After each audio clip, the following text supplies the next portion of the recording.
After watching hundreds of hours of Huberman's content, I've put together 6 eye-opening key variables that will change the way you look at building muscle. Take action on these proven tips, and you will greatly increase muscle hypertrophy, muscle size, and muscle strength up to 90%. Let's start with number 1, salt, protein, and creatine. Salt, or sodium, is an essential electrolyte that helps to regulate fluid balance in the body. According to Huberman, proper hydration and electrolyte balance are critical for muscle performance and recovery. He recommends consuming enough salt to support hydration and electrolyte balance, especially if you are engaging in intense physical activity or sweating heavily. Protein is another key nutrient for muscle building and repair. According to Huberman, consuming enough high-quality protein is essential for supporting muscle growth and recovery. He recommends consuming approximately 0.8 to 1 gram of protein per pound of body weight per day, depending on individual needs and activity levels. Creatine is a naturally occurring compound found in muscle cells, and it plays a key role in energy production during high-intensity exercise. According to Huberman, supplementing with creatine can help to improve performance and support muscle growth. He recommends consuming approximately 3 to 5 grams of creatine per day,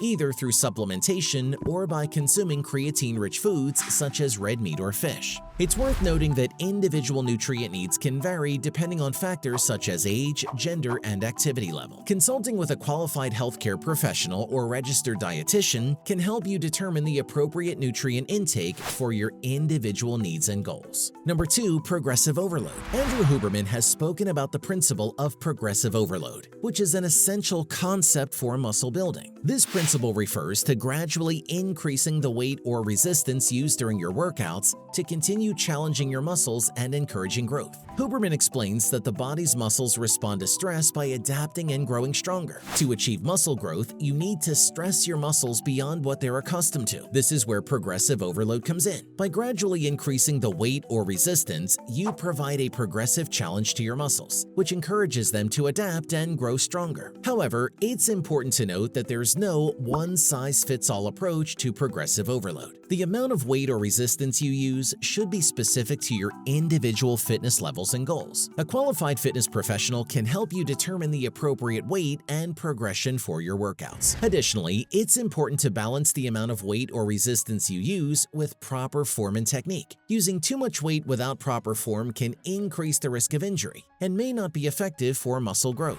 Huberman advises focusing on form and technique first, and gradually increasing the weight or resistance as you become more comfortable and confident in your technique. But progressive overload means nothing unless you've got your consistency down. To maintain consistency, Huberman suggests finding types of exercises that you enjoy and that fit into your schedule. For example, if you struggle to find time for longer workouts, you might try incorporating shorter, high-intensity interval training (HIIT) sessions into your routine. Alternatively, if you enjoy spending time outdoors, you might incorporate hiking or outdoor activities into your exercise routine. Number 3, consistency. Consistency is also important when it comes to tracking your progress. Huberman recommends keeping a record of your workouts and tracking your progress over time. This can help you stay motivated and see how far you've come since you've started. It's worth noting that building a consistent exercise routine takes time and effort. Huberman advises starting slowly and gradually building up your routine over time, rather than trying to do too much too soon.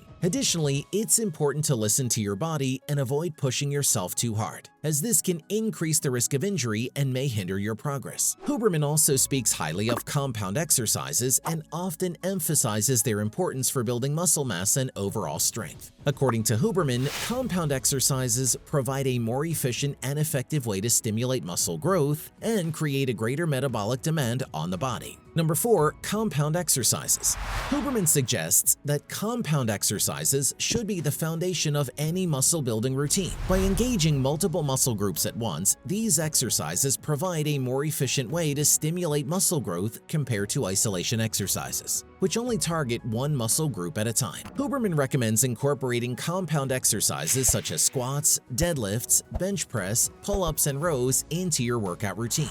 These exercises engage multiple muscle groups and allow for heavier weights, which further stimulates muscle growth. It's worth noting that proper form and technique are essential when performing compound exercises. Working with a qualified fitness professional can help ensure that you are using proper form and technique to avoid injury and maximize results. goals. Number 5. Shorter workouts. Andrew Huberman advocates for shorter, more intense workouts rather than longer, less intense ones. According to Huberman, longer workouts can lead to overtraining, increased risk of injury, and decreased motivation. He recommends focusing on shorter workouts that are designed to be more intense and efficient, allowing you to achieve the same results in less time. One of the reasons that shorter workouts can be more effective is that they allow you to focus on compound exercises that engage multiple muscle groups at once. These exercises provide a more efficient way to stimulate muscle growth compared to isolation exercises, which only target one muscle group at a time. By engaging multiple muscle groups, compound exercises allow you to lift heavier weights, which further stimulates muscle growth. Another reason that shorter workouts can be more effective is that they allow for greater intensity.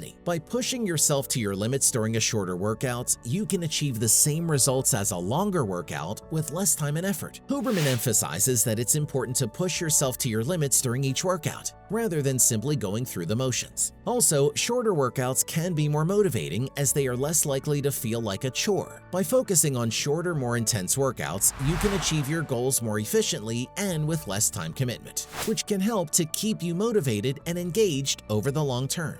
Number 6. Slower movement. Andrew Huberman has discussed the benefits of incorporating slow movements into your workouts. According to Huberman, slow movements can help to improve muscle control and stability, as well as increase time under tension, which can further stimulate muscle growth. One way to incorporate slow movements into your workout is to perform exercises with a slow eccentric phase, or the lowering phase of the movement. For example, during a bicep curl, you would lower the weight back down to the starting position slowly rather than letting it drop quickly. This slow eccentric phase can help to increase muscle activation and damage, which can lead to greater muscle growth. Another way to incorporate slow movements is to perform isometric holds, or holding a position without any movement. For example, holding a plank or a wall sit for an extended period of time can help to improve muscular endurance and stability. It's worth noting that incorporating slow movements into your workouts can be challenging and may require lighter weights than you are used to using. However, by focusing on slow and controlled movements, you can improve muscle control, stability, and time under tension, which can lead to greater muscle growth over time.